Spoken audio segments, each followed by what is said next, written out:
Yo, Thought Warriors. What is up? Our learning is on, and it's I, Van Lathan Jr. And it's me, Rachel Lynn Lindsay. Like, subscribe, and share on YouTube. Like, subscribe, share on YouTube. It's great. Rachel, your arm's in a sling. What happened? I popped my shoulder out of socket in my sleep. How does that happen? I don't know. I'm not thrilled about it.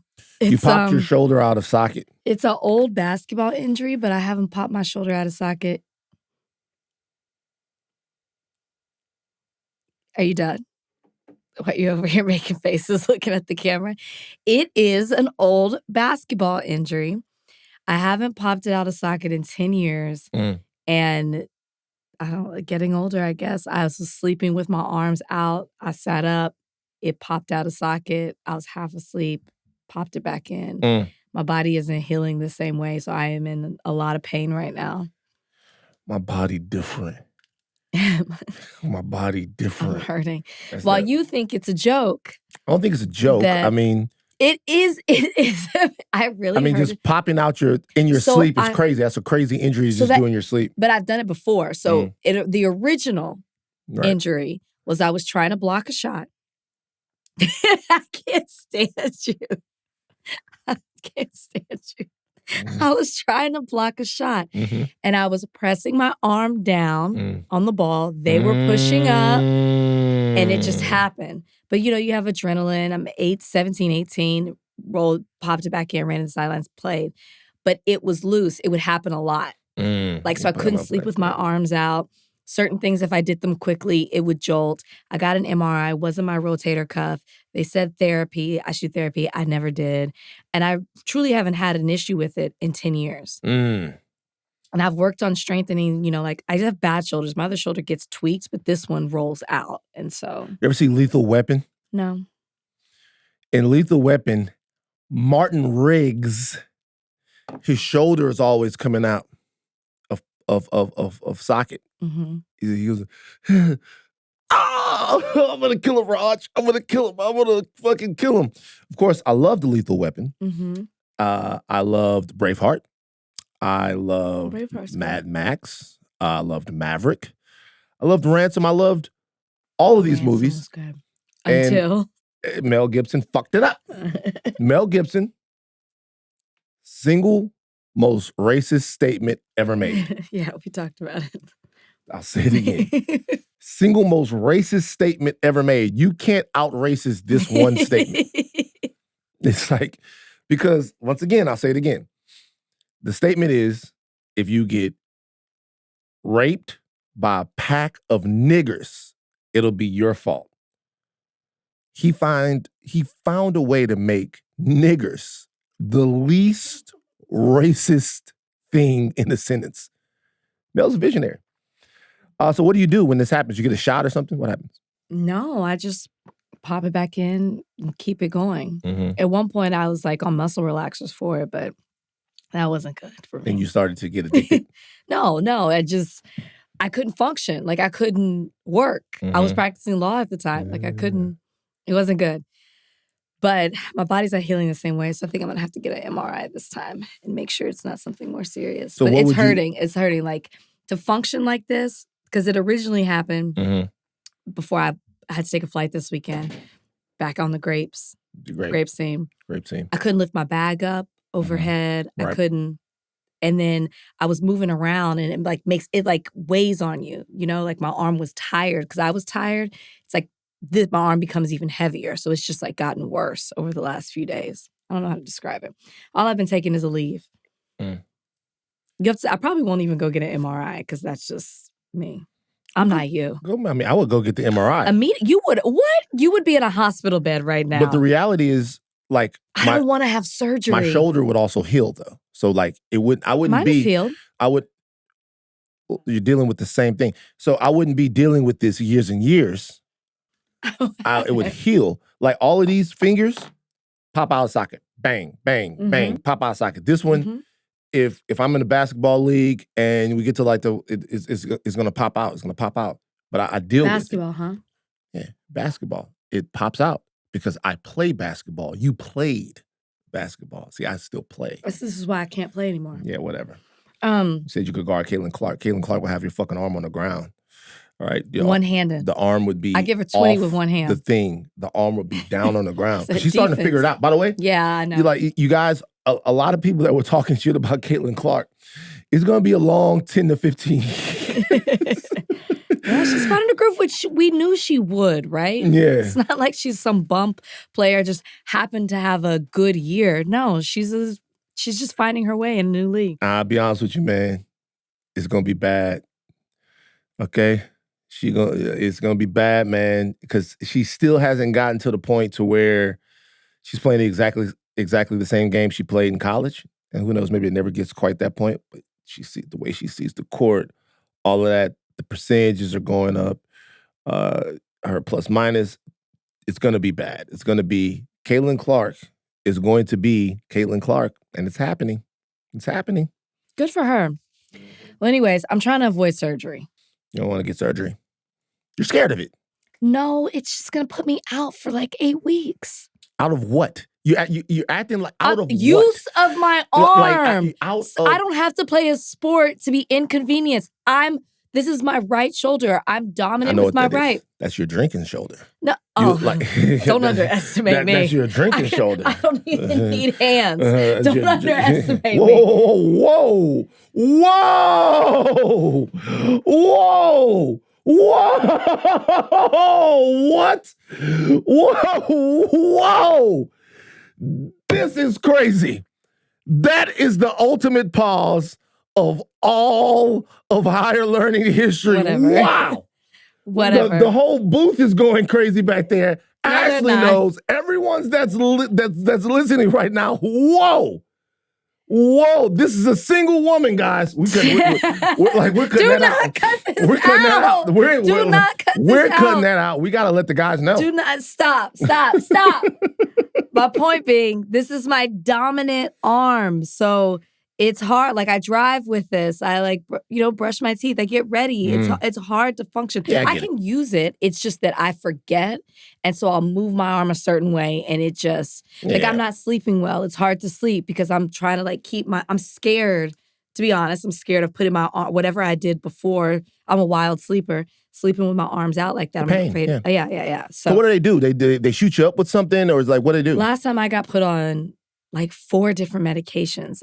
I just remember one was Tramadol, one was a pain, because Tramadol is the muscle relaxer, right? I don't know what it is. I've never had it. Well, Tramadol, I think it was a painkiller, Aleve, something else, and I was not okay. I couldn't function. So, if there are any orthopedic people out there and listen to the podcast, if you have any advice for Rachel on what she should do to deal with this. Yeah, no, because it's actually really messing with me. I'm not sleeping. I'm not getting good sleep. Oh. But maybe, so if you have any advice for Rachel out there, I don't know, if like Dr. Clapper from the Weekend Warrior show, you know who that is? No. Dr. Clapper. Oh, man. So I don't know if it still comes on, but this tells you how serious I was about all of these different leagues that I was in. Okay. There was a show that came on ESPN Radio's in the morning on Saturday. It was called The Weekend Warrior Show. Okay. By a guy named Dr. Clapper, who was like one of the doctors for the Lakers or something. Mm-hmm. And he's such a great delight to listen to on the radio because he would always talk about how he would go surfing and all the music he was listening to. He was like a delightful doctor. But he would like take calls and answer questions from guys that had injuries. Oh, nice. That had like sports injuries. Now, I remember he said something so interesting one time. Where is he? I don't know if the show still comes on. Dr. Clapper's show still comes on. I haven't listened to it for a long time. I haven't been as active in my leagues, but I would listen to him because I would have injuries. I'd like, my fingers would be messed up, my ankles. It's true. I would actually be playing. I never did it in my sleep. I did it on the basketball court. Well, that's where it originated. Yeah, well, yeah. So there was one time, very interesting, Dr. Clapper, we were talking about the injuries that were coming up in the NBA. People were having like crazy injuries. Kevin Durant was getting injured a little bit, and you had Paul George injury, and there was some different injuries that were coming up. And he said something that was very interesting. It was almost controversial to say, but it was interesting. He goes, when you're looking at some of the bone injuries that you're seeing, people breaking things. He's like, I have a fix for that. He's like, what I think they should start doing is putting UV lights inside these indoor gyms.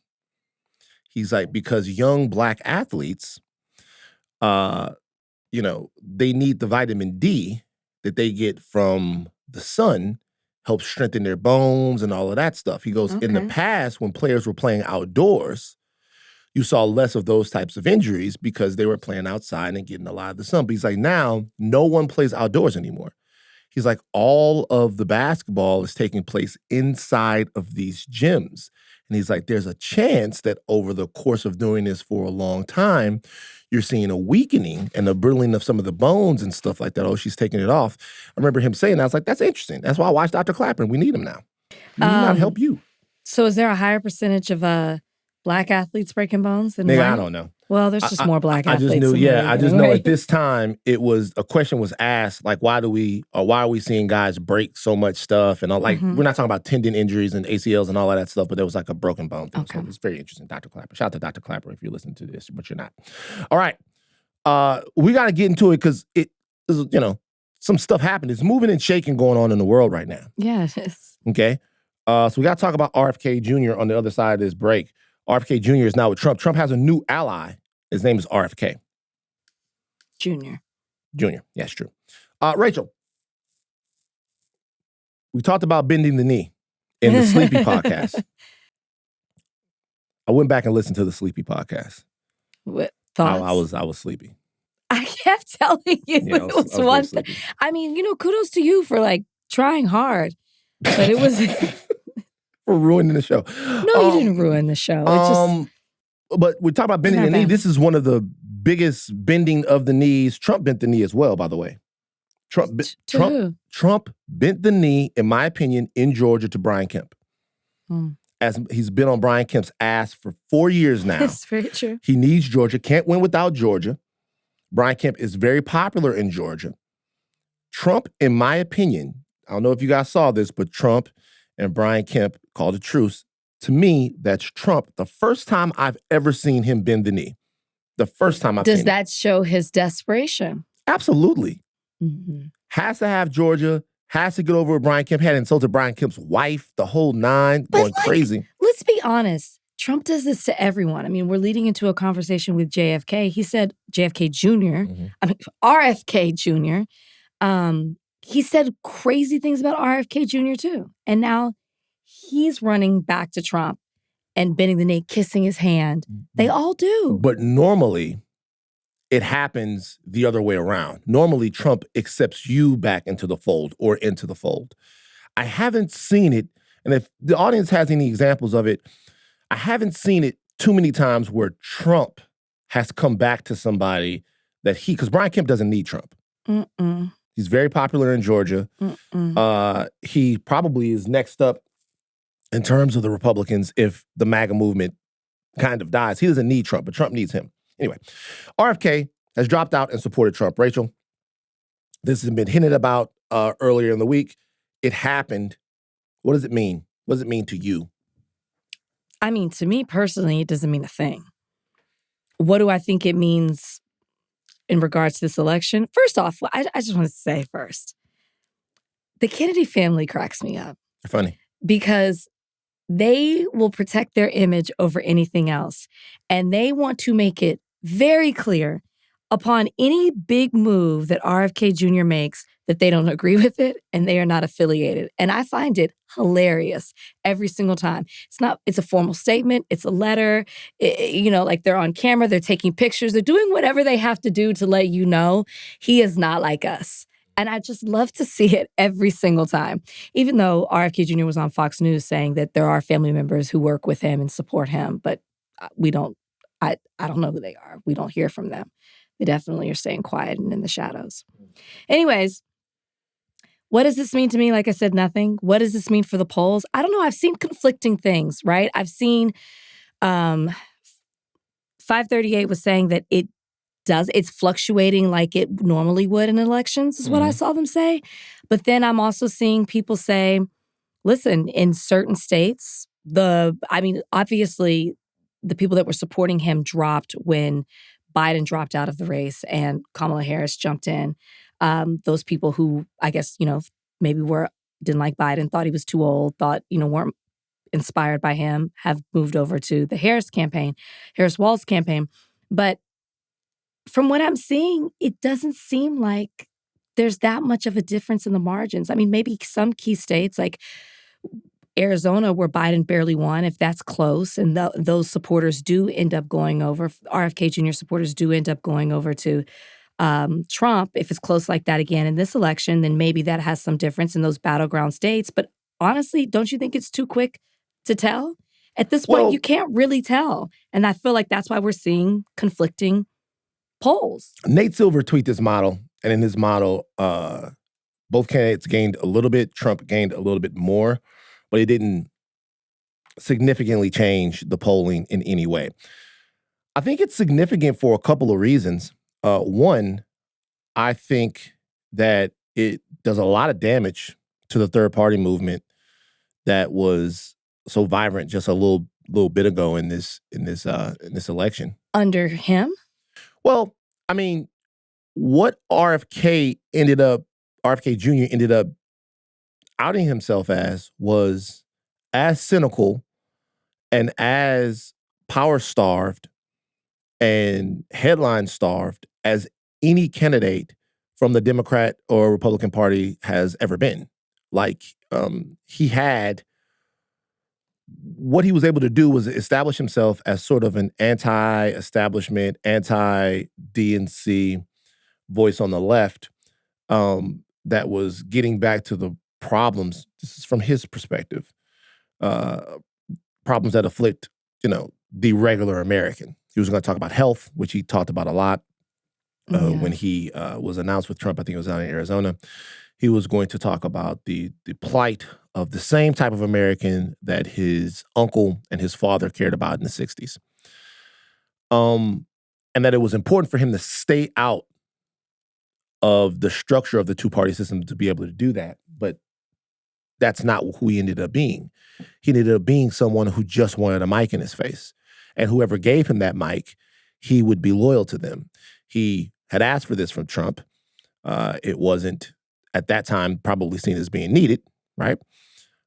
Because Joe Biden was still running, and they thought that they still had a beat on Joe Biden. And then when he saw the surge in Kamala Harris and Tim Walz, he went with them. They wouldn't even meet with him. He said as much during one of his speeches. And then Trump got desperate. RFK saw his political career or his political moment disintegrating. And so he went to the first person that would put a mic in front of his face and give him the opportunity to be seen and heard. That plus the fact that J.D. Vance is just an abject disaster. Oh my God.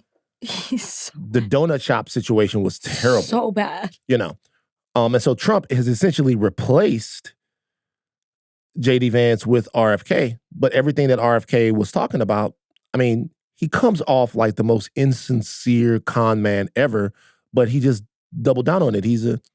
To me, he's done some damage to the people that were saying, hey, there need to be other voices that exist in politics other than just the Democrats and the Republicans. But see, that, to what you said right there is how I see it. I don't think anybody was following RFK Jr. because they truly believed in his movement. To me, it seemed to be more of a rebellious thing of, I don't like Trump, I don't like Biden. Like, I know some people who were going to vote for RFK Jr., and I don't think they'll vote at all now. And I think, so that's why it's also hard for me to say, well, I think, those followers will follow him to Trump, or, they'll just jump over. You can't just say they'll jump over to Harris. I think a lot of people were not with Biden or Trump. Some people still aren't with Harris Walz campaign. And so they won't vote at all. But I just don't see it as, like, to quote Kamala Harris, he's a very unserious man, right? She said that about Trump, but RFK Jr., very unserious man. Democrat, independent. Now he's going to Trump. To your point, anybody who will listen, give him a position of power, because we know he wants that within Trump's administration. And, where he can just keep his political career going. That's all it seems to be. So I don't see this big third party movement more than it was just, I'm anti the choices that we have. Mm.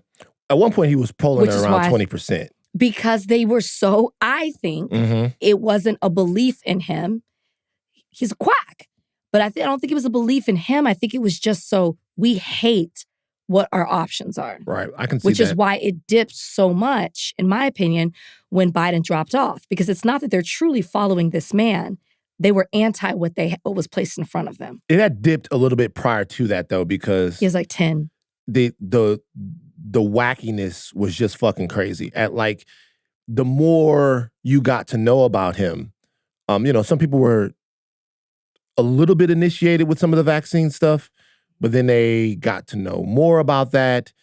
He has the weirdest set of stories ever. He is like... Did you hear about the whale? I don't understand how... I really don't understand how one person could have found themselves in this many different situations with dead animals. He is the biggest enemy of mammals I've ever seen before in my life. He's got dead dog. He's got dead bear. He's got cutting the head off of a whale and strapping it onto a car and driving. He's with kids in the car. With kids in the car. He's a unserious man. It goes beyond. Right now, if someone said that there was a killer on the loose in the New York area in fucking 2003, and he had killed like 5 co-eds, and then they traced it back to it being RFK, I wouldn't be surprised at all. He's a very, very odd guy. But also a privileged man. This is a man who he's been able to act this way also because of the family name. He's unhinged. He's very privileged. He's gotten away with this for such a long time. Yes, he has odd behavior, but I think that's why he's been able to continue to do it in this way. Yeah. So I think there were a lot of people that wanted to take him seriously, to your point, that wanted to believe that there was another voice out there that they should be taking interest in. I do think now, though, that this is something that's indicative of so many other things in society right now. Super loud, but insignificant. Mm-hmm. And it says more about where Trump's campaign is right now, in that they are desperately looking for any type of difference maker, anything to stop the momentum of Kamala Harris, and they are flailing. They thought this was going to be it. They think that this is going to be it. There are certain states where, he said he's suspending his campaign. Yes. Right. There are certain states where he's going to be on the ballot. And he is encouraging people to vote for him in those which is wild to me. Yeah. You're encouraging people to have a vote that doesn't matter. But in places where it's a battleground state, he wants his name off the ballot so those votes can potentially go to Trump. Mm-hmm. It's just weird. He's standing there with the architect of Operation Warp Speed. Trump desperately wanted the vaccine to come out prior to Election Day so that he could take credit for the vaccine. Sure. And use that to buoy him in the election. Hey, I gave you a vaccine. The vaccine is going to save lives, because he had been so bad on COVID. And so the lack of leadership, the absence of leadership on COVID was, to me, the thing that was the death knell in Trump's reelection claims and campaign, should I say. And RFK, who has made being anti-vax his entire personality, is with Trump. It's just none of it matters. I encourage people to really, especially in an election like this, have a clear vision of what matters to you, of what your priorities are. Like, really get a sense of how you see the world and how that translates into policy, because believing anything that any of these people say is just, it's an exercise in absurdity. It makes absolutely no sense. Like, loud but insignificant. RFK, do your thing, man. Ooh. What? Cam Newton. First of all, before we get into Cam Newton, how do you feel about the archetype of rich guy with a bunch of kids? Does it bother you? Not personally. Right? Like, I'm not up in arms at the fact when I look at like a Nick Cannon. I was trying to think of other examples, which is why I was pausing. Oh, it's many. Or Cam Newton, or an Elon Musk, or, because I don't want to just make it sound like it's black man. I'm not personally bothered by it. The women are obviously who decide to have children with them are involved as well. So like, it's a decision that they've decided to make. I more so feel, for the children who don't have a choice, and like that, to the point as we get into this video to show that it's really not this one big family or this one big union, like that it's not what the picture is being painted as, like, by a Cam Newton. So I'm not really personally bothered by it, but like, I don't get it. And I think if I'm bothered by anything, I'm bothered at the justification, what seems to be by the men for doing it. The backbending and the overreaching to try to convince us to get down with your reasoning for doing this. And it's just that's what, if you're going to do it and like keep it moving. What we see Cam Newton do here, as we'll get into, that's the kind of stuff that bothers me. Don't like, what's the saying? Pee on my leg and tell me it's raining. Yeah. So he was on his show, Funky Friday, his podcast, which was a very good podcast. And he had a shining star. Everywhere I see her, she's breaking it down. I love her. Dr. Cheyenne Bryant, the conversation was on marriage and dating. And he has 8 kids by 3 different women. Cam out there making it happen. But he said he's taking his time when it comes to marriage, and then they had this back and forth. A lot of people see my situation and not think that I'm not high functioning. What situation? See my situation? That's a very vague question, and it's for you what to situation are you referring to that they're looking at and thinking is not high functioning? Just my life. Your life entirely, or your life in relationships? My life. See, don't deflect. Let's stay here. Your life entirely, or your life in relationships? Both, really. And they think that you're low functioning? No, I don't. You just said people see your life and think you're not high functioning. The opposite of that would be low functioning. No. Okay, so here you go. You're trying to take my intentions away from this. Can I correct it? Yeah, go ahead. Or can I give you more? Yes, more information. Heck yeah. So, I'm not married, right? I have beautiful children. How many? 8. I didn't do my research. I thought it was 4, but 8. Okay. No, baby. Cool. It's by how 8. many women? 3. And this is the kicker. I want more. Now. By multiple women? What's the intent? I just want God about to your bring wife? him. I just want God to bring him. Oh, okay. And you just because my point is this: my desire to get married is lower than my fear of divorce. So, as you would say it, Dr. Brian, you said it. I didn't say it. I will agree. I'm just taking my time. You're not taking your time. I am, though. You're being very action-based. You're not taking your time. You're being very action-based. I'm taking my time. You're being very action-based. You have 8 kids with 3 different women. Yes. You are creating, procreating, and multiplying. That is not taking your time. You're being very selectively active, okay? So you're creating, and disclaimer, the kids are innocent, they are beautiful and amazing. Anything I say has nothing to do with them babies, because I can't wait to be a mom, and I love the kids, period. But you are proactively choosing where you want to be active at and where you want to take your time. You want to take your time in having a wife because of your own fears. But you will, and I say this with all respect and love, what I'm about to say next, okay, Cam? But you will selfishly create broken families, even if you're in their life and you're a proactive father, and I believe you're an amazing daddy. I can only imagine with just your presence and knowing you thus far. But these families are still broken. Every child cannot have Papa in the house with them. So some child, if not all, will end up with some kind of deficit without daddy being there. Now, you chose to do that. I'm not saying you sat there and woke up one morning and said, I want to be selfish today, so I'm going to go make a baby. Not saying that at all. But those are selfish acts at the expense of your fear. So at what point do you feel the fear, do it anyways? And yeah, that is a low functioning behavior. To say that I am going to create these homes. Let me go better. I'm going to build these houses and put kids and these beautiful women and kids in them, but I ain't going to create a home in them. I'm going to wait till I dissipate my fear to find a wife where I'm still going to be fearful with, because there's no such thing as not having some type of nerve or some type of feeling behind marrying somebody who you're spending your life with. And then I'm going to build a home with her while all these other beautiful babies have houses. That's completely unfair and it's selfish. You know what my favorite thing is? What?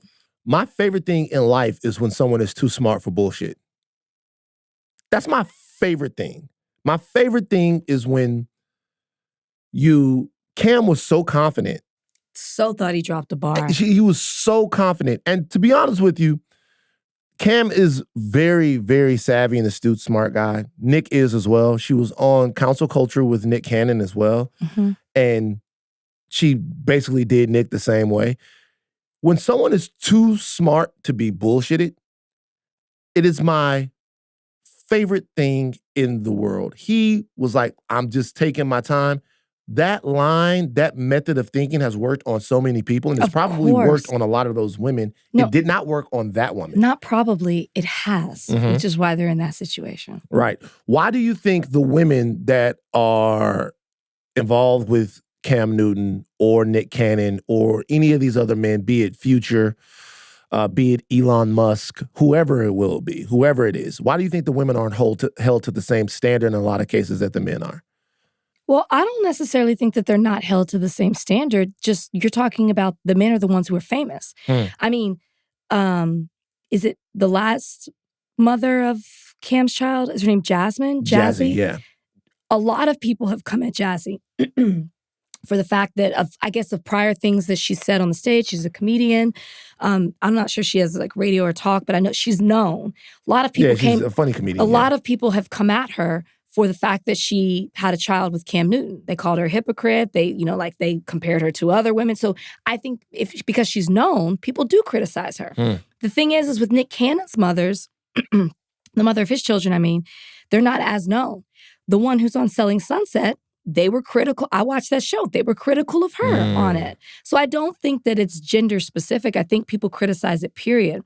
But I'm not going to, again, the reason I don't take it personal is because marriage is a choice. Not everybody prioritizes marriage in the same way. Some people don't want to be married. For some people, this is actually what they want to do. And I think that, it's hard for some people to accept that because traditionally it's supposed to be marriage and then children. Or, you get married and then you might have a child and then you get married because you have a child. Like traditionally, that's the way things have worked in this society. And for some people, they're not subscribing to that. And that's fine. But then don't lie about it. Don't say, well, the reason that I'm not doing it is because of my fear of divorce. No, you are prioritizing what you want. And what you want is to make children. You just don't want, and without. Where do you think that comes from? Like, where does the idea of, I can't think of anything that I want less than to have 9 kids. Like, what is the idea that I want to, I'm curious about that. I think it's a little ego. He wants more children, right? He said he has 8 children, 3 different women, or 4 different women. Is it 3 or 4? It's 3 different women. He has 8 children. He wants more children. So Cam Newton, who is a guy who made a lot of money and has a lot of resources, but doesn't have endless money and endless resources, right? Wants to have more children for what reason? I think it's ego. I think it's I think you like seeing that that's your child. You made that. That's your seed. How many times you gotta do that though? I'm guessing here. I can't get into the mindset of a Cam Newton, but it sounds like there's a lot of pride in the fact that those are mine. That's what it sounds like. He's like, I have 8, and good for him for like loving his 8 beautiful children. But to me, that's, if I'm guessing, that's what it seems like. Also, is this how he is? I don't listen to the podcast. Is this a persona, or is he like really like this? Not the kid thing, just like the way he was talking, the way I'm like, is this a character he's playing? No, it's Cam. Or is he really like this? Because to me, that was like, listening to him talk was like nails scratching on a chalkboard. That's Cam. That's Cam. I was hoping it was a character he was playing. The way he types, the characters that he types in, and the way he dresses the whole time. You know what I think some of this has to do with? particularly with a guy like Cam, maybe, you got to think about all that he's accomplished, right? I think with a lot of people, in terms of children, it's almost like they're creating a new crowd to cheer for them. Maybe, yeah. It's, worship them, look up to yeah, them. yeah, like when you look at Cam Newton, had a fantastic prep career, goes on to Florida, leaves Florida, gets kicked out of Florida, whatever, goes to a junior college and goes to Auburn, one sensational season, Heisman Trophy. Cam is used to being worshiped. It's a gigantic, great-looking, confident athlete. He's used to being worshiped. And I think a lot of men in these situations, they're reckless because they never really had accountability because of who they are, right? If you work up the street at AutoZone, or if you even have your engineer, whatever you have, and you have 8 kids or 9 kids, there is going to be a penalty for that you're going to feel. You're going to feel a financial strain. You're going to feel even a societal strain from that. People are going to look at you in a different way. Well, we don't hold prominent men to that same standard when they do this. Mm-hmm. It becomes a quirk. It doesn't become something that's destructive or makes broken homes or makes children who don't have functional relationships with their kids. It becomes a joke. It becomes a part of their persona. So there's really nothing to stop them from doing it. Mm-hmm. And the reasons why they're doing it are fascinating. This is Cam and Nick, Nick as well. Like, why at this point do you feel the need to have so many different children, people that are going to look like you and depend on you, but just by the function of time, going to have less access to you than they would have in a different situation? Well, Nick Cannon has acknowledged that. I don't know what interview I was watching him do that in, but he acknowledged the fact that it's easier now because they're young. Mm-hmm. But as they're getting older and they're involved in extracurricular activities or have graduations at schools or just different functions, he's not going to be able to split his time with all of them, some of them being so close in age and, within the same grades and stuff. And so he's actually acknowledged the difficulty of it as they're getting older and their lives are changing. Cam's not there yet. He hasn't done that yet. I don't know if he will. But it's interesting because he was on Shannon Sharpe's show and he acknowledged, this pretty much set the same sentiment of like how he's always wanted a big family. But I find that so interesting. You are connected to all these children. They're your kids. But family is a union. All these women and these children are not all connected in the same way. Maybe they celebrate holidays. You don't have them living all under one roof. So to say you want this big family because you're continuing to procreate is selfish, just like the doctor is saying in this. It's selfish, Cheyenne. That's right? Mm-hmm. It's selfish because you're saying, I want a big family just because you're producing. But they're not connected. There's no union. That's not family. Like, you have a relationship with each individual unit, but not all together. It's nation making. Yeah. It's like you're making a crowd, you're making a kingdom of Cam, you're making a kingdom of Nick, you're making a kingdom of Musk. It's nation making. And he's smart enough to recognize that. He knows that. That's why having a conversation with her is, I love that she put him in his place because it's like, no.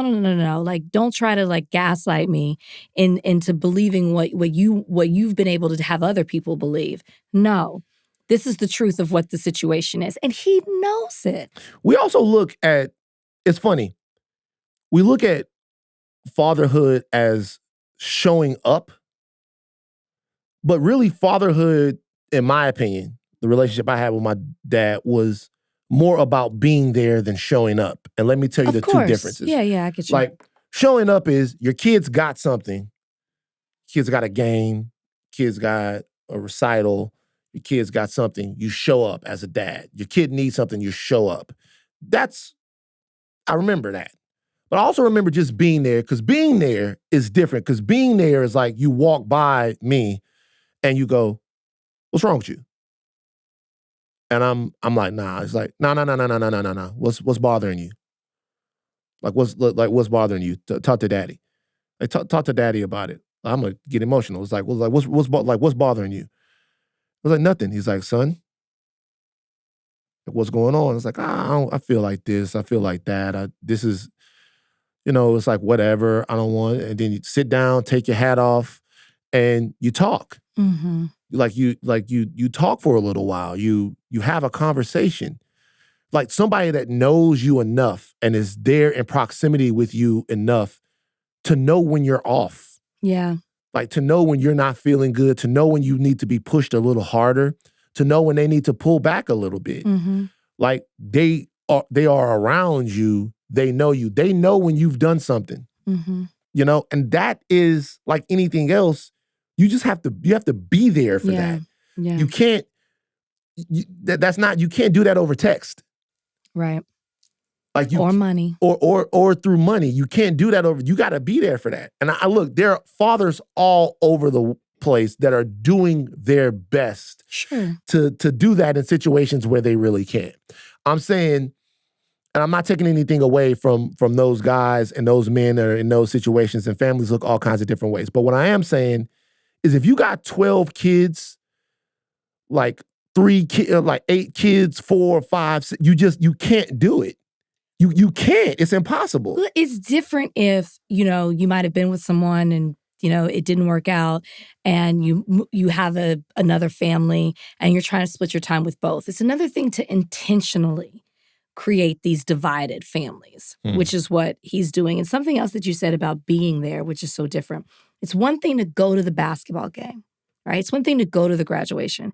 It's another thing to be there and help you with your work that helped you graduate. Yeah. Help you with your shot or dribbling or whatever to get there so you see it, like the progression of it rather than just showing up and... Yeah. But look, both good brothers, man, but it's important that we like serious. Cam, we like Nick, but it's important for us to have real conversations about the fact that this is a society that we've built, fatherhood, motherhood, because we really have to have a conversation about these women because I'm being honest with you. What you mean about these women? About these women, we have to have a conversation about these women because a lot of these women that we're talking about in both situations, in my opinion, are cynically signing up to be a part of these harems because of the fame, notoriety, and financial situation that comes with. So a lot of these women that we're talking about in both situations are signing up because they feel like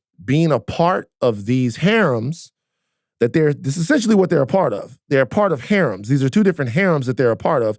Being a part of these harems is going to provide them an easier or a softer life than it would if they went out there and got things by themselves. Okay, that's a big assumption because you can't say that about the first person who had a child with him. I'm not saying that. No. Whoa. I said a lot of. I didn't say all of. I said a lot of these women. A lot of these women want to be a part. That's some women. The circle and harem of Nick Cannon or Cam Newton or Elon Musk. They love it. I'm not going to say that some women, I can't go and say like a lot of women or majority of women. That's just not fair and that's not true. But absolutely there are women who do this kind of thing. There are also women who believe, and it's something that's innately within us, believe that you can change the person. I'm not saying it's okay. I'm just saying, like, speaking from a woman's perspective, that... So wait. So if you're Nick Cannon's 10th baby's mom, because you got to be a fucking moron. I'm sorry. They might be. If you're Nick Cannon's 10th baby's mother. I can't speak to them, because not everybody who like, there's one of the mother of his children who is not even involved. Like has a baby and is in a totally different relationship. She's not with them. She's none of that. So who knows to say, but I'm just saying, as a woman, I just know that sometimes you think it'll be different. You think you can change it. You think that maybe they, and not to put it all on the man, but you don't know what is being said to them to make them feel that it's, oh, really? Yeah. Really? So men don't tell women sometimes, and maybe vice versa, what they want to hear. It could go, and I could do it the opposite way. It could be women saying, I'm cool with your situation, I'm cool with whatever, I'm down with whatever, and then not be okay with it. I'm not saying, what I'm saying is this. There are definitely situations where feelings are involved and people might even want, people say things to women say things to men, and they believe and feel those actual ways. It goes both ways. I know. But what I'm telling you right now, is if somebody already has, if you're the 4th, or the 5th, if somebody already has 10 or 11 children, 8 children, 9 children, and they are talking to you, and you are an adult, you have got to be realistic and like honest about who that person is. If you are about to be baby's mom number 8, 9, whatever, he's got 8 kids, it's going to be different with me. I know somebody who's I know somebody who's living proof of that. It's going to be different with me. I know somebody who's living proof of it. I'm talking about they're married and they have 6 kids together. Okay, but they're married and they have 6 kids together. Now, but he had 6 kids before that, or I'm not sure how many. Somewhere around there. So all I'm saying is this. It's rare, but it happens. I'm not saying that people say things and they lead people down the primrose path, and people also stay with people through things that maybe other people would have left them. What people do in their relationships and how they get over the pitfalls and the problems in their relationships, that's all about them. We're not in people's houses. We don't know what they are doing. Right. Every perfect relationship that you think has climbed over a mountain, right?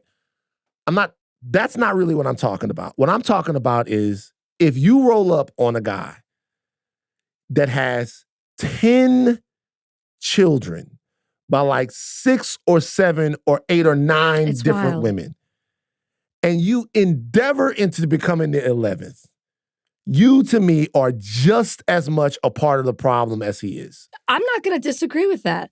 I was just saying we don't know what's being said on her end, or we don't know what's said on him. No, I just said, I literally go, I think there are women who are like, I'm cool with it, I'm okay with it, and they know they're not. So but then why, but I get what you're saying, but why do we, like, so we just watched Cam Newton dupe himself. Yeah. And we held him accountable for the fact that he's duping himself.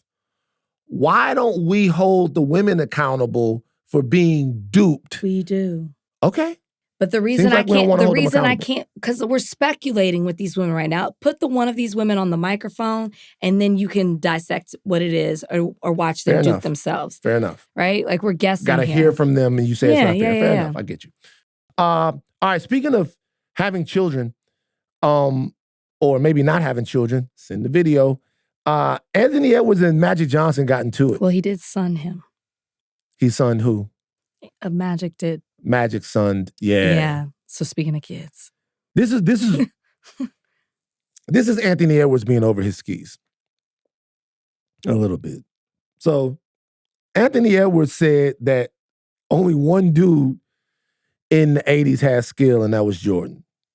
And did he say the 80s? He said in the 80s, back in the day, look up the exact quote. I feel like he said there was really only one guy that was skilled in the 80s, and that was Jordan. That's crazy.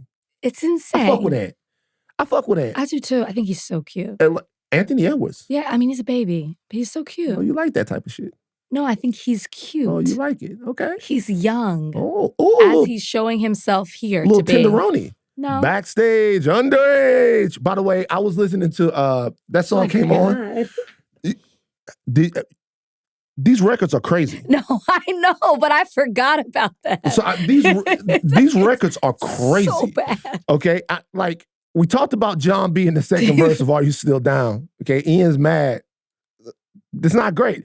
I'm listening. I'm in the car, and Doomy is on the radio, and I keep forgetting backstage, underage. They're happy about the girls being underage. Thrilled. Gotta hold them accountable. I'm sorry.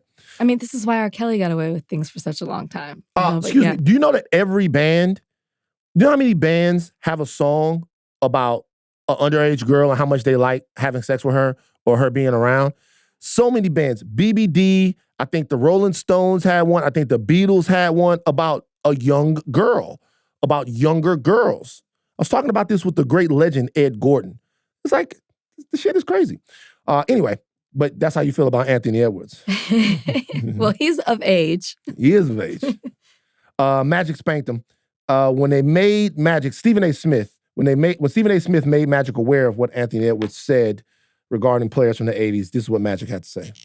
Anthony Edwards just said the other day that there really wasn't any skilled players in the NBA back in the day outside of Michael Jordan. That's what he said. Your response to that, Earvin Magic Johnson? Well, I don't never respond to a guy that's never won a championship. There's not nothing to really say. He didn't win a college championship. I don't know if he even won a high school championship. That was appropriate. I love Ant, but it was appropriate. He needed to get his ass tapped for that one. But why do they do this? What?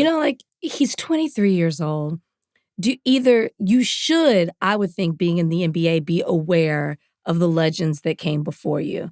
But to make such a comment like that, whether it's researched or not, is just so young. It is young. First of all, it's wrong, right? Yeah, it's absolutely it's wrong. You don't have to know that much about basketball to know that.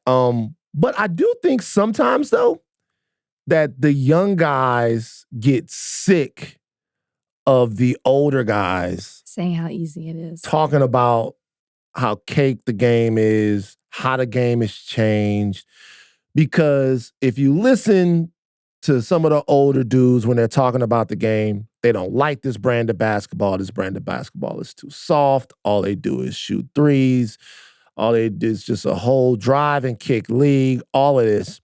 And so when they go back and they watch the game from the 80s or the 90s, well, what they see is they don't see guys that can do some of the things that a Steph Curry can do. They don't see bigs that can stretch the floor and shoot it like some of the other guys. They don't see that stuff. And so they think the game is not different, but less skilled. Just like the older guys think that the game is softer and not just played at a faster pace or stretched out a little bit. They don't see those changes, and so they make those situations. But I love it when, the legends stand up and say stuff like this. Take his fucking space back from it. I'm glad he responded. And not to say that Anthony Edwards has a long career in this league and is going to go on to do great things, but you just gotta chill out. Yeah, you gotta get to the basket. And it is a different game. That's okay. Yeah, and the one thing I will say about Ant is I love the energy. I love everything. But Ant is running through a streak of talking a lot of shit and not backing it up. Yes. Okay? There's no respect. There's no respect. He's like, Ant gotta back his shit talk up now. I love the shit talk. I love the attitude. But Ant is running through a streak of talking some shit and not backing it up. In the Western Conference Finals, Ant was so absolutely confident that they were going to be able to get by Dallas and the whole thing. And they figured him out and they neutralized him and they did the whole thing. Then he goes into the Olympics. I'm the number one option. The whole deal. I like the confidence. I love the confidence, but he hasn't taken control of the league enough at this point for him to be talking to Cash Money shit like he talking it. He got to do a little bit more. A little bit more. Everybody keeps waiting for him to take the step to be the guy. He got to take the step now. Well, they'll be watching this season. He is funny, though. He is funny. Love Ant. Yeah. Love him. But, I mean, you got to back your shit talk up a little bit. He's talking about he the number one option on the Olympics, and then they stopped fucking playing him. They stopped playing him. Every highlight I see, he's cheering from the bench. Yeah, they stopped fucking playing him. Ended up being the same type of guy. Before we move on from sports, it's week 0 last week. Florida State, Georgia Tech, big. There's a lot of sports stuff happening. Have you dialed into football yet? I'm stepping into it, right? Stepping into it. This week. Does Texas have the first game this week? No, I'm not sure. Anyways, I'm stepping into it. Mm. Tapping in. Yeah. NFL is about to start. Yeah, Trey Lance. Well. You like him. Yeah. I mean, the last preseason game fucking sucked. He threw 5 picks in the preseason. But prior to that, he was doing better. So, we'll see. Boy, I can't wait till the Cowboys fail. I think I said it on this podcast. If not, I will say it now. I'm not talking about the Cowboys. That's my rule this year. I'm not doing it. I'm not going to talk. I can't take it. I got enough going on. I cannot defend the Cowboys. I need them to hurry up and finish this contract. It's done, Rachel. What? It happened while y'all were recording. 4 years, 136 million, second highest average per year, just $1 million under. Who's the highest? That's CD. Jefferson. That's Just, CD. rightfully so. CD Lamb's contract is done. Yeah. Give me the Wow. numbers. Give me the numbers one more time, please. Thank you so I much. believe I saw 4 for 136, second highest in average per year, $1 million under Justin Jefferson, but it's done. $1 million under Justin Jefferson. So who are the top 5? Look up for me real quick. Who are the top 5 highest paid wide receivers in the league? It'll probably be it's Justin Jefferson and then CD Lamb and then probably Tyreek Hill and then Jamar Chase. One is Justin Jefferson Not at Jamar 35. Chase. 2 is CD at 34. AJ Brown at 3 with 32. Amon-Ra at 4 with 30, and Tyreek at 5 with 30. Tyreek Hill got to get paid. Tyreek Hill, I mean, I know he signed his contract a little bit before those guys, but Tyreek Hill, if I'm Tyreek Hill, another nigga that's so reckless with the nutting. Old boy from Detroit was getting paid that Tyreek much. Hill will not stop nutting. He won't stop coming. He's coming everywhere. Here's He's the got kicker Miami with him. covered in cum. He's actually married Yeah. or yeah. engaged. Yeah, he's got Miami covered in nut. Like if you walk in Miami, All right. you might step in and slip in Tyreek Hill's nut. Women are falling down in Miami, getting up, getting the goo off of them, and then they become pregnant. They have the babies right there on the spot. And some women, and this is something we didn't talk about, some women just want to have a child. It's not even. No, I'm not defending women. I'm actually saying this is the women might just want a kid. Accountability. Okay, because then you say I don't talk about the women. I'm just saying accountability. Okay, so CeeDee Lamb, good. So you're happy now. He's got his contract. I am happy. But I'm not. Thank you for that. That's all I'm gonna say about Dallas. Okay. I'm excited that football's back. I do love to watch my football. I'm excited for Longhorns stepping into the SEC. I pay attention to that more than I normally have. Sad LSU and Texas aren't playing this year, but I think next year we'll get it going. no, next year. Are Yeah. you still going to LSU game this weekend? I'm not. Okay. I'm not going to the LSU game. I'm sticking my ass at home for a little while. Good I'm for not going to you. make it out to the game. I'm going to hang out. You know why I'm not going to the game? I'm not going to the game because it's on Sunday. Mhm. Oh, it is on the 1st. And so Oh, you're coming over to the house. We're having game night. I'm not going. Well, you're already on the list. I'm not going to the game night. Do you even know what game we're playing? It doesn't matter. Some kind of mafia game, I heard. We're playing Mafia. I'm not You're coming. I'm sending the I'm invites tonight. I'm not coming. I'm never coming over again. The TMZ thing has ended it. Oh, you got to get over that.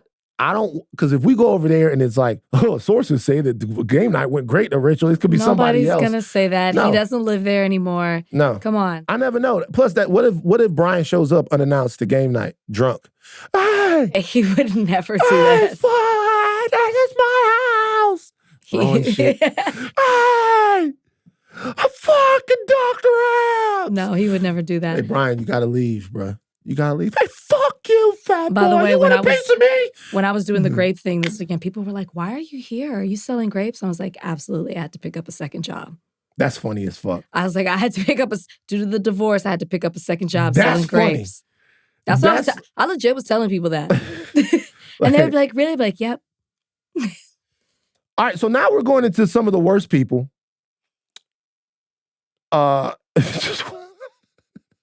Wait, did we cap off football predictions? did. You want to predict your Super Bowl predictions? I can't do my playoff because I got to think about national championships. I got to think about that now that we got a new system 12-team playoff this year, which I am thrilled about.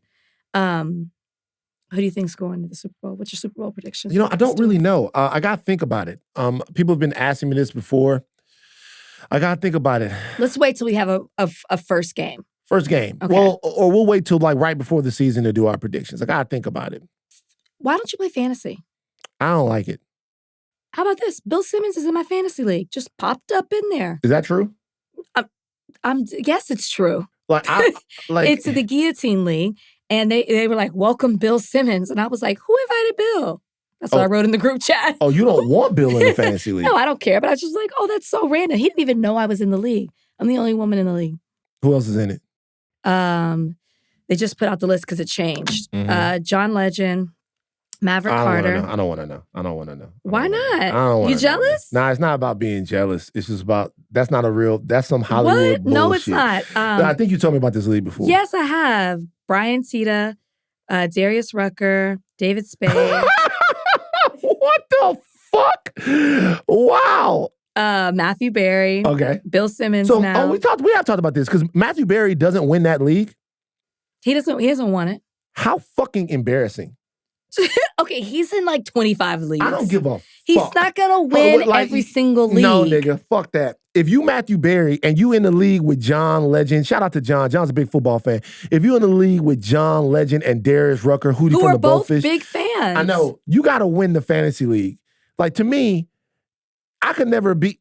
If you're Matthew Berry and your whole fucking life is made on teaching people what they should be doing in fantasy, and you can't beat Hootie and the Blowfish in a fucking fantasy league. Okay, but Darius can just focus on 2-3 teams. Like this year, I'm gonna do 3 leagues. That's and that is a lot for me. Yeah. Imagine doing this many. Yeah, I don't get in the league then. But my thing is, Well, he manages it. he's got to win the league if he's in the league. He's got to win the league. He's got to win the league. So basically, what you're saying is you have lost respect for Matthew Berry because he does not win every league. That Who he's won the in. league last year? Who won was it Brian who won the league last year? Who is Brian? Brian who? Tita, EP for executive producer for The View. Oh, okay, I don't know who that nigga is. But like if Brian He listens to the show. Brian Shout out to Brian. Tita being the winning the league, shout out to Brian. If I was Brian, I would be sending Matthew Berry emails like, yo, nigga, you a bitch. Like, I'll run you. Every time Matthew Berry's picks came out, if I was Brian so want to Tita, call Matthew right every now. time his picks came out, I would be sending him like, nigga, this is not what happened, nigga. I picked up motherfucking this nigga off waiver wire and fucked you up. Nah, you can't lose the league. All right, whatever. You don't hold people accountable. So Danny Lee, is it Danny Lee or Danny Lay? Who cares? She's one of the worst people in the world. We're not gonna play this entire video, and we're not gonna spend a whole bunch of time on this, but Yeah, let's her not. DUI video from the hit and run arrest in May 2023 has been released. Everybody talked about this when this happened. She hit a 17-year-old who was mopeding in Miami Beach. She was drunk. And they were injured, by the way. Didn't they have like a lacerated liver? Lacerated liver and a fractured spine. Like lucky. How's she not lucky jail? I mean, like, to be alive. But how is she not like criminalized? You tell me. I don't know. I don't know law. what she was charged with. I don't know if there's a case pending. I mean, she's obviously out. This video was disgusting. It shows her. She's fucking drunk. She's talking to the cops. The cops are trying to impart upon her the seriousness of what she did, but she doesn't fucking care in the video. She don't get it. She doesn't actually play a little bit of it. The cops are trying to tell her you hit somebody. She won't believe that she hit someone. And then later on, she talks about the fact that like, I'm a singer. Quavo shows up. It's my boy, Quavo. And she's excited. She's like, yeah, that's my boy. That's my Quavo from the Migos. friend." Like, whatever. As if they had stopped her for autographs. Yeah, so actually Almost play killed somebody. a couple of different parts of it. Love, I'm an artist. I know, okay. I'm a singer. No, you're gonna. You know what? I'm a singer. Okay. I'm an R&B singer. You Okay. can't What? repress me. Doesn't mean anything. Hit somebody on a scooter and you left. Yes, you did. Why? Okay, so why is there damage on your hood and your front bumper? There's no damage on my There's hood. none. What the fuck? This is one of the. I worked at TMZ for a long time. Everybody knows this. This is one of the most disgusting displays I've seen. This is one of the most disgusting it of all is. the things you've seen at No. TMZ? I've seen a lot of disgusting displays. I've said this is one of the most disgusting displays that I've seen. Yeah, the entitlement, I mean, she's drunk, not excusing how, flippant she is. She is drunk, yeah. That's part of it.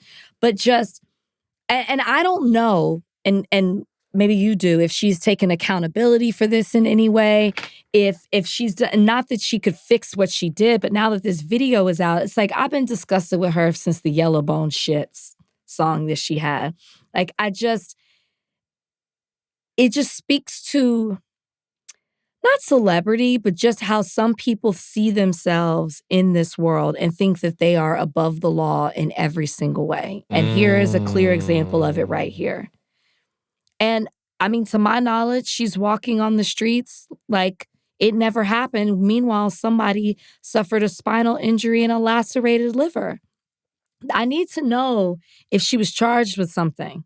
She was obviously charged for DUI. But I mean, like, somebody got hurt. There's bodily injury here. There's got to be something else here. She was charged for DUI. She was in jail. This was last year, Memorial Day in Miami Beach. Damn, I'm looking for an apology. I'm not saying she didn't apologize. I'm saying I'm not seeing an apology right there. Here's the mugshot. She smelling of alcohol. She failed a breathalyzer. She blew 0.145 and 0.148, twice the legal limit. She was cuffed and taken back to jail where she was booked on 3 felony charges: driving under the influence, leaving the scene of a crash with bodily injury, and DUI, damage to property. Treated at a local hospital, blah, blah, blah. So it doesn't seem that there's been an apology for this. I don't know that maybe she did on her social media or something like that. It's hard to find because I do see her apology for Yellowbone. That's everywhere. Yellowbone apology is everywhere. Look, I'll come down to, hard on people. The video that came out was pretty fucking disgusting to watch, man. Yeah. I know she was drunk, but the video that came out was pretty fucking disgusting to watch. And it seems as if this would be something that Danny Lee, whatever, that she would want to take responsibility for, distance herself from, and reassure people that she's not that type of flippant individual that doesn't take somebody else's safety, her own safety. She could have been killed. Mm-hmm. That she takes this seriously, but I'm not really seeing that from her. She pled no contest to 2 of the charges. She got probation for 5 years. Okay. Well, now the video's out. She's probably gonna have to revisit it a little bit. Probably gonna have to say something. I know she limited the comments on her thing, but she looks fucking crazy. Fucking crazy. Quavo said, "I got to get out of here." Yeah, Quavo's he was done. there for 5 seconds. Quavo's, I'm out. Quavo's there. He's like, oh, it's dead. Oh, the police here. Bye. Bing, bing, bang, bing, bong. Her attorney said that the accident was primarily the victim's fault, and he expressed that Danny Lee's regrets the situation, and he expressed her regret and apology for the situation, but emphasized that she is not the one chiefly responsible for the accident. She's driving drunk. Yeah, that's what her attorney said. Yeah, well, she's in the trash bin until she clears it up. Not as a human, but as a personality. You can't put humans in the trash bin. Can a human be trash? I feel like there are people that are hot garbage. Do you think it's weird for me to call a human being trash? Can a human be trash? I mean, you can do trash things. You can have a trash persona. But if we're all created by God, which I believe us to be, can a person be trash? Harvey. Harvey who? Harvey Weinstein. Trash person, should say. I don't know. I mean, Hitler. Trash. I mean, I guess it's hard for me. It's hard for me to just say somebody's. Yeah, I know. It's not. It's hard for me to just say somebody's trash. But I don't think anyone would disagree with the names that I've. But this was she was trash in this situation for sure. I'm not going to say she's a trash person, but in this situation, I want to break this out. I want to ask people: can a human being actually be trash? And please provide examples. If so, provide examples. Oh, speaking of this, I want to do something new. I want to do a list. Okay. The Van Lay 10. Okay. Is the list. All right. A countdown of different lists every single week. And I'm going to do the first one, the inaugural one, is on our next episode. I'm going to do top 10 Black beauties of the 90s. Do I get to participate? It's my list. Oh. Okay? Okay. You get to judge the list. Okay, I get to judge it. Thank God. Okay. It's you get to judge the. It's There's my something list. I can do here. Okay, right. First of all, you weren't even around in the 90s like that. You don't know. I grew up in the 90s. Yeah. Who is Big Les?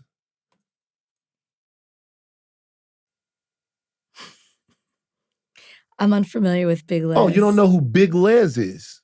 Who's Big Les? Okay, well, she's going to be on the list. All right? Big Les is going to be on the list. You ever watch Caribbean Rhythms? No.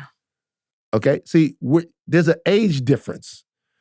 All right? Okay, but also a cartoon popped up when I put up Big Liz. You type in Big Liz, you might get something else. But top 10, because I saw this picture, and the picture was of Claudia Jordan. I think we talked about it. Carly Red, and there was somebody else in the picture, and they were We didn't talk about it, but I know what you're talking about. beautiful women of the 90s. I'm going to do top 10 Black beauties of the 90s. Yeah, I like this. And then I'm going to do... Especially because like 90s are coming back. 90s beauty is a thing. Like people are starting to say, oh, she's like got that 90s beauty. Yeah. Classic beauty. All right, the 90s. Let's talk about Jermaine Dupri real quick. Now, look, there's a bigger question here that I want to ask you. Okay. Is the infighting and the calling out that's going on inside of the Black community over politics a good thing? Yes. You think it's a good thing? I do. Okay, so this happened to Jermaine Dupri.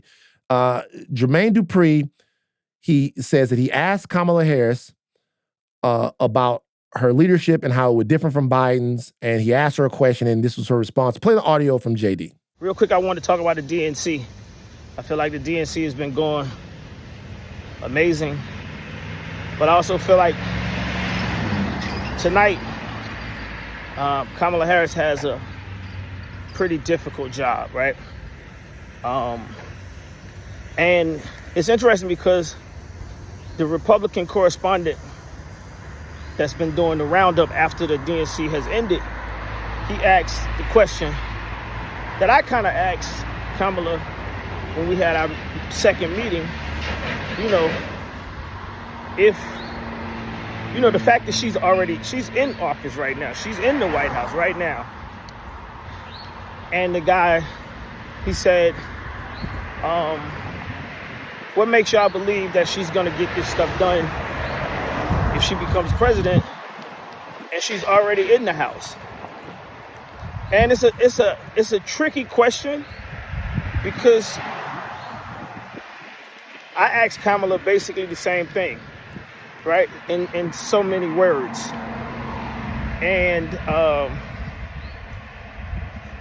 I asked her, like, as the vice president, why they don't let her talk when, Biden seems like he needed someone to speak up for him. I thought that's what the role of the vice president was to help the president.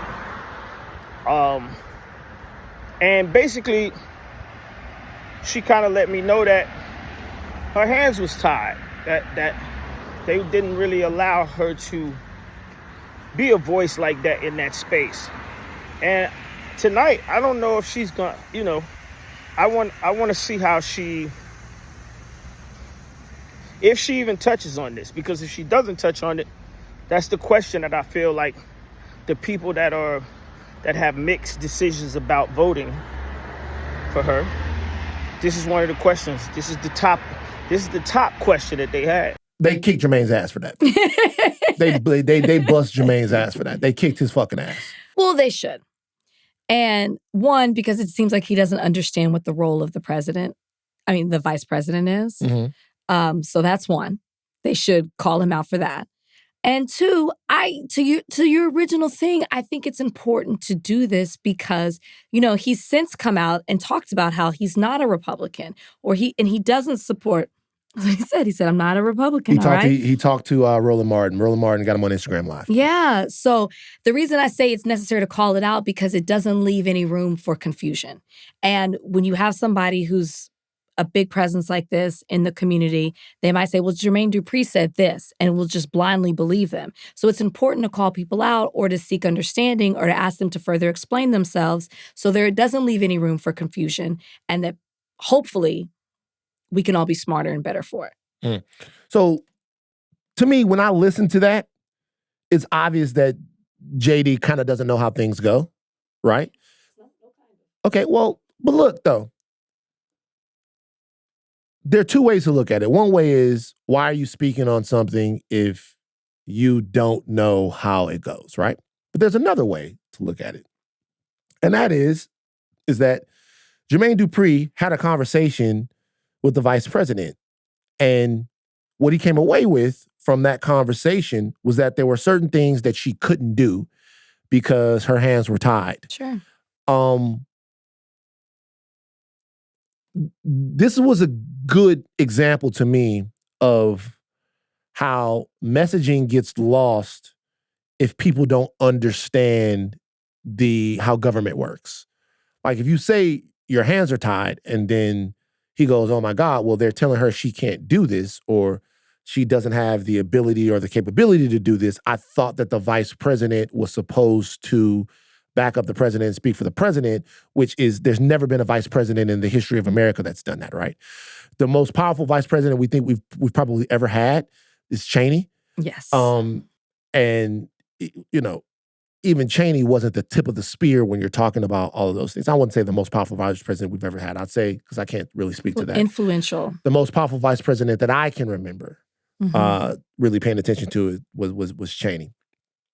I do think that, you know, obviously JD doesn't know how things go, but I did see some people in calling this out that were high-horsing him.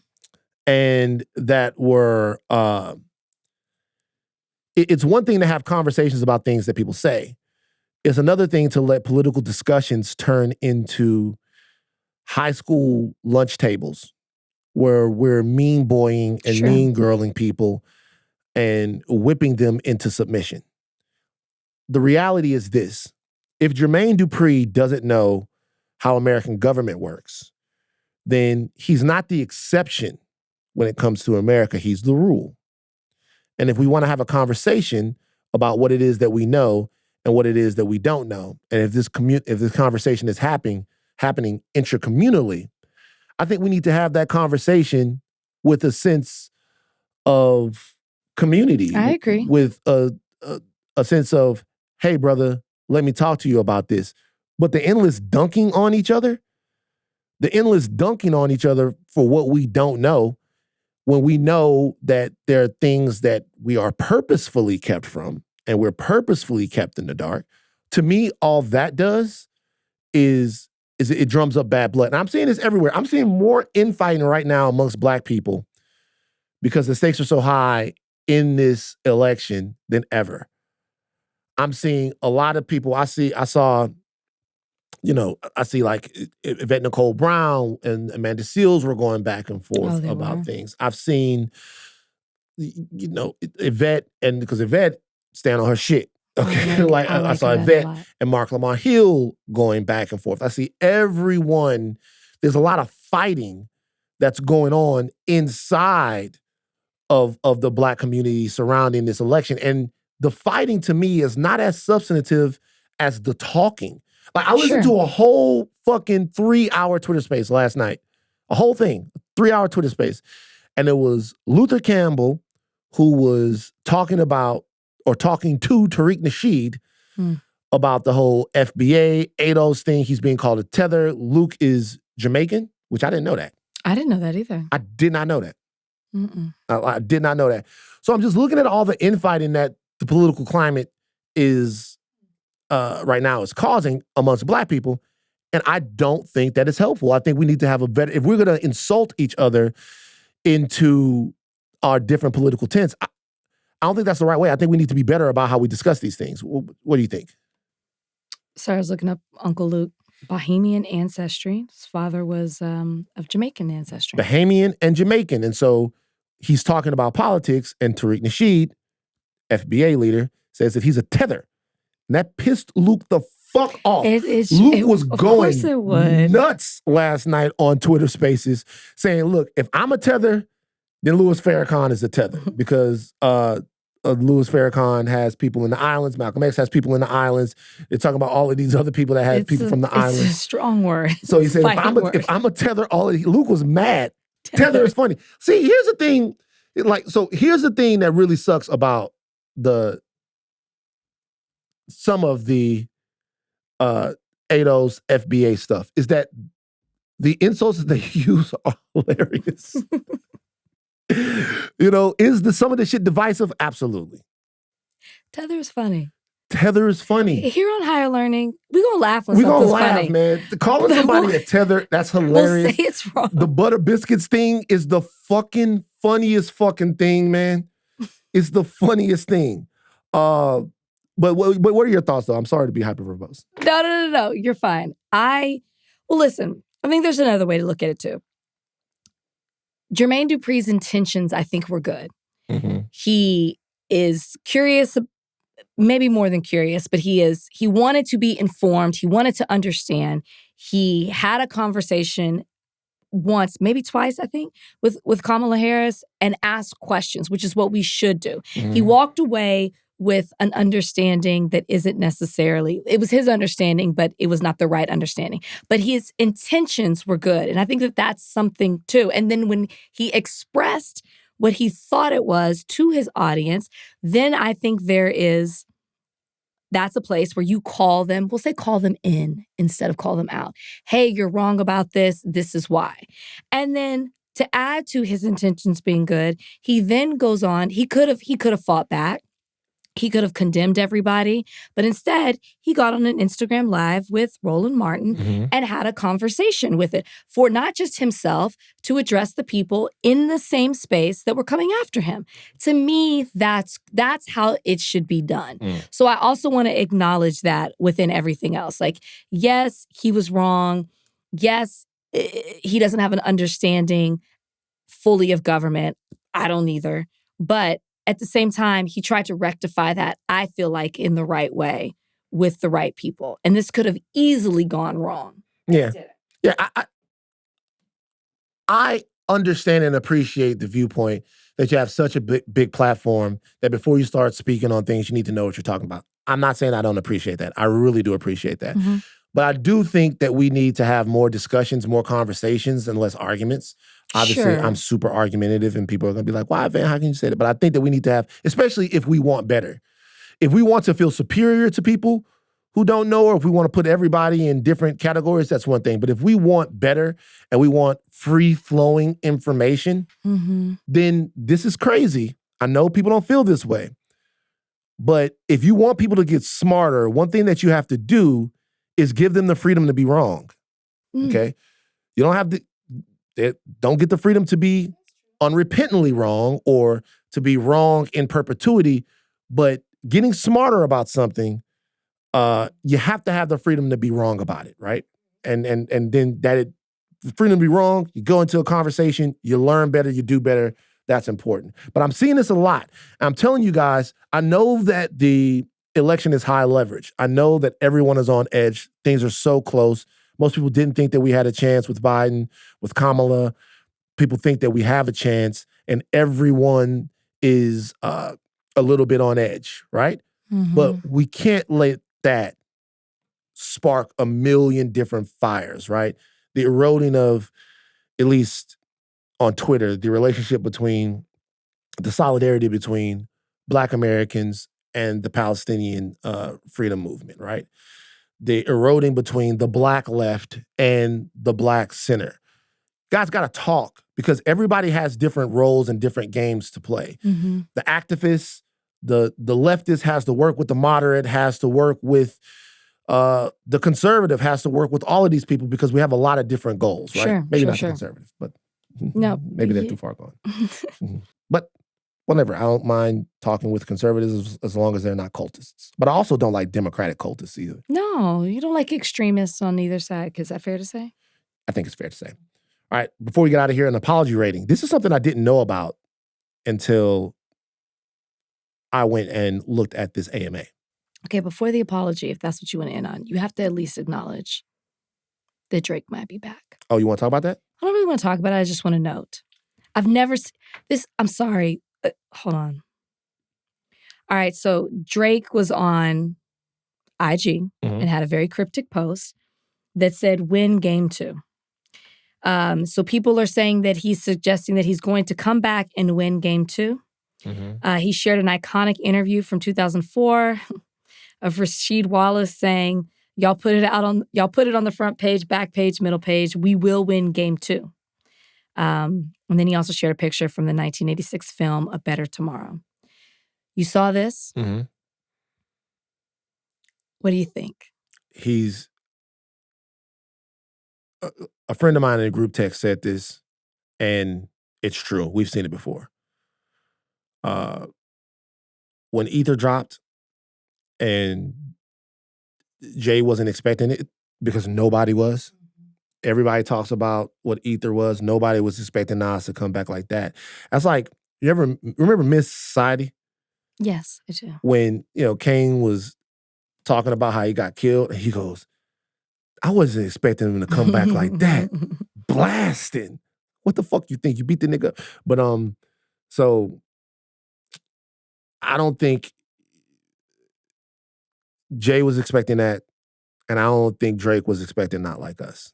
So what you saw in both of these cases, and some other cases too, is people not being able to accept what's happening to them. It played out for a long time with Jay, where Jay just couldn't deal with the fact that this happened, right? But he never topped Ether. He never really did. Exactly. He I mean, people have tried to rewrite history now, but he did. Nas won. Nas won if just because people didn't think that Nas could win, Nas won. Whatever, we'll get back into this. But Drake's just not handling it well. That's it. I mean, Drake's not handling it well. Well, I saw somebody say this, and it's so true. It's not a game 2. The series is already done. We literally have done a whole series on this. Yeah. It would be different if only Not Like Us came out. Yeah. But we've played this. I've never seen, well, I've seen some, I'm exaggerating, but this is an example of somebody just not being able to read the room. Nobody's telling you can't make music anymore. I'm sure people are waiting on your next song, your next album, and he's putting some stuff out there. He put some stuff out there. People's fucking with a little bit. But like, I don't need this to come back. Just let it go. You got to let it go. Yeah. I think people will respect you more if you just move on and do what you do best. There is nothing that he can do. Nothing. To erase Not Like Us. Yeah. I don't want to hear a rumor. I don't want to hear anything about... Not Like Us has vaulted to the top of the most effective diss songs ever. There's nothing he can do to erase it. There's no victory that he could have that would be significant enough to change what the song did. It was a cultural phenomenon that was enjoyed at Drake's expense. I was just watching the HBCU kickoff was this last weekend, and I think it was FAMU. I can't remember who Fam was playing, but Fam came out at halftime and they played Not Like Us. And then in the Battle of the bands are playing it. The song is going to get another leg this fucking fall in the HBCU scene. It's like, I'm tired of Not Like Us. I really am tired of it, right? I'm sick of the record. I'm not. I'm sick of the record, but there's nothing else to win. It's over. If he wants to kick it back off, kick it back off. But here's the thing. If you don't do something better, and you won't, then you'll just keep being a joke. In regards to that. I think Drake should make music and do what he does, and he will continue to have success in that. But if you keep trying to outdo that, it is my belief, stranger things have happened, you will continue to fail. And people will always laugh at you in regards to that. Drake just got to get back to being Drake, man. Exactly. Do what you do. Drake got to get back to being Drake. Making me wave my hands. Continue to make the hits. Make the hits. Make the music that Drake has been making. Maybe go a little bit harder. Maybe try something new. Whoa. We don't need him to go harder. Maybe don't do any more does. concerts with Bulletproof Vests on. Maybe he did. No, I I don't mean go harder until be harder. I mean just go harder at the music. Maybe give us something that we haven't heard in a while. Give us something a little bit new. Switch it up a little bit. But just be Drake. He does love to do that. It's not an accident that Drake has been on top of rap for 10 years. He knows how to make a song and knows how to get people going. It's not an accident that Drake has been there. So Drake is still Drake. Just stay in the lane. Drake is going to be fine, but he probably should leave this alone. Yeah. This probably needs to be left alone. And if you in Drake's crew, man, if you man, y'all still got Turks and y'all, it's Drake. It's fucking Drake. We acting like it's not Drake. It's Drake. It's Drake. It's Aubrey Drake Graham. It is the biggest rapper of his generation. He got taken down a peg. It happens to everyone. It's time to move on, though.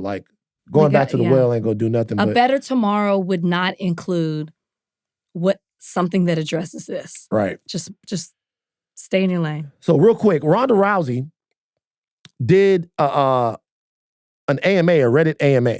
Mm-hmm. I know a little bit about having a Reddit AMA go left. But she did this Reddit AMA, and I saw somebody on Twitter put that, Ronda Rousey did a Reddit AMA and it completely went left. I'm like, how could Ronda Rousey's AMA go left? And when I went there, every single question was about Sandy Hook. Yeah. So I don't remember this. I don't either. Apparently, Ronda Rousey, 11 years ago, amplified a Sandy Hook conspiracy theory video, suggesting that people look at it on her Twitter. Yeah. So when she did this AMA, every question ended in Sandy Hook. One guy posted something on Reddit and said, "Hey, Rhonda, is anything that you're doing right now going to involve you acting like you're the granddaughter of a very famous pirate?" And I'm like, where is this going? And it was like, if you did it, the name of the book could be called Sandy Hook. And I'm like, what? Like, everybody is doing different, because they'd started like, "Hey, Rhonda, I've been watching you for a long time, and I just wanted to ask you a question. What do you think the toughest part of training for judo is? Is it learning the holds, or is it tweeting about the deaths of children?" That's what the whole thing was. They fucked over the AMA.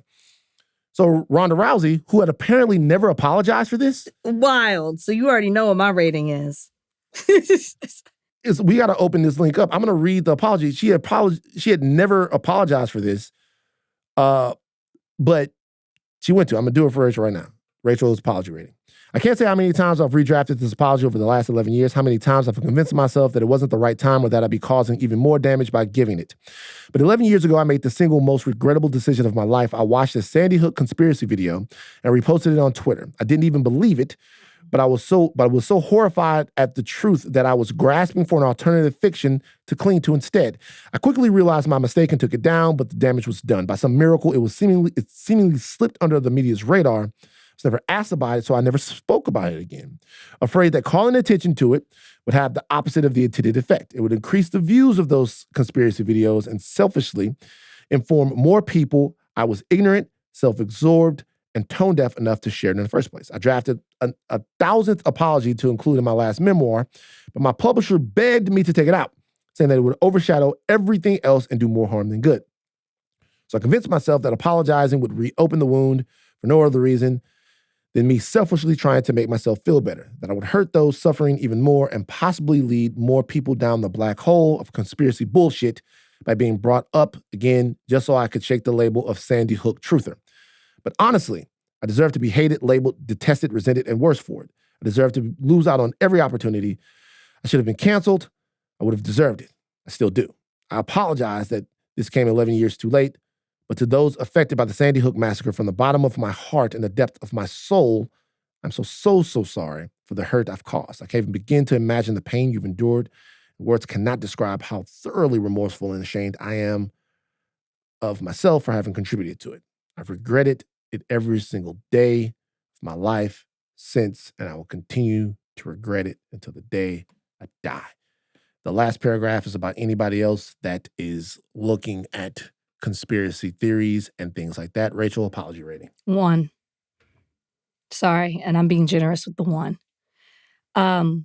If she had not done an AMA, we would have never had an apology. And she would have continued to hide under the radar, as she quoted herself, as she said herself, slip under the media's radar, and no one would have brought it up there. You didn't know about it. You're more in tune to this stuff than I am. I didn't know about it until I saw this on the internet. It was more important for her to protect her image than it was for her to apologize for spreading, even though she put the video up, she took it down. But it was more important to slide under the radar and not bring attention to herself and possibly be canceled and attacked and, called out for it, That was her image was more important than those families that she impacted, than the lives of those children and those teachers, to everybody who has lost someone in a school shooting or a shooting or whatever it may be. Her image was more important. She put herself over all of that. And so it's hard for me. Great, you're apologizing after 11 years, but also because you were finally called out about it. And then came the apology. Now, if she had done this AMA and she said, I'm going to start off this AMA apologizing for something that has weighed on my conscience for 11 years, for something that should have been, but you didn't. You finally got held, your feet were held to the fire. And now you want to say, okay, because it's gaining traction. You can't run away from it. You can't hide it. You have to address it. So to me, it's hard for me to accept somebody's apology when they were forced to do it. She didn't do it on her own volition. She's had 11 years to do it, and she hasn't. So well said. I'll be brief. There are some things that a verbal apology is just not sufficient for. Mm-hmm. The death of children through gun violence and the massacre of those children through gun violence is something that Ronda Rousey should have used and still should use the full weight of her celebrity to combat. Yeah. Ronda Rousey should have tried to make the situation better because she stepped in it to that degree. When you take her celebrity and you weaponize it to reinforce some of the most harmful lies, the most hurtful lies, then what you have to do is take your celebrity and use it against some of that stuff. So Ronda Rousey should have been leading an 11-year-long crusade against misinformation. Ronda Rousey should have been one of the largest and loudest voices against Alex Jones and people like that who peddle in this misinformation. And she missed that opportunity by staying silent about it. She still has that opportunity now. And hopefully she takes it. Once again, I don't believe in throwing people in the trash bin. So hopefully she takes it. I think the apology was in what it means to apologize, in the actual form of an apology. It was pretty thorough. Nah. But it's hollow if it's not followed up by any type of action. She excuses her behavior even more so after the 11 years to say, I tried to apologize, but my publisher told me that it would overshadow everything else and do good. Again, if it meant something to you, and I'm not saying she doesn't feel bad, but if it deeply affected you, you would have done that. But instead, she literally blamed somebody else. I was going to do it, but my publisher said, it'll affect you. Basically, it'll impact your book sales. Yeah, she's a white lady. So you continued even in your apology to put yourself over the victims. I can't see it any other way. I want somebody to go through all the apology ratings that we've had and just get a basic average. Because I don't think that... I think you apologized and I gave it a high score. Yeah, but I don't like, whatever I said, I take it back. I meant what the fuck I said the first time. All right, we gotta go. Take your thin caps off. Do not stop learning. I'm Van Lathan Jr. I'm Rachel Lynn Linton. Bye, guys.